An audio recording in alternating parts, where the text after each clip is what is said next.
الآن عرف لنا الحديث الصحيح اصطلاحا، فقال هو الحديث المسند، يعني مسند إلى قائله، مرفوع إلى قائله أو مرفوع إلى النبي صلى الله عليه وسلم إن شئت.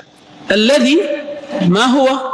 الذي يتصل إسناده، هذا شرطه الأول، بنقل العدل، هذا الشرط الثاني، الضابط هذا الثالث، عن العدل الضابط إلى منتهاه، ولا يكون شاذا هذا الرابع، ولا معللا هذا الخامس. فإذا هذا هو تعريف الحديث الصحيح.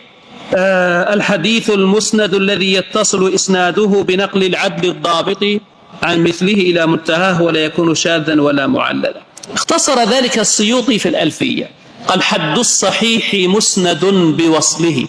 انظر هذه الأبيات وانظر لهذا الكلام الذي ذكرناه الآن. هو حد الصحيح مسند بوصله بنقل عدل ضابط عن مثله ولم يكن شذ ولا معللا، والحكم بالصحة والضعف على إلى آخره.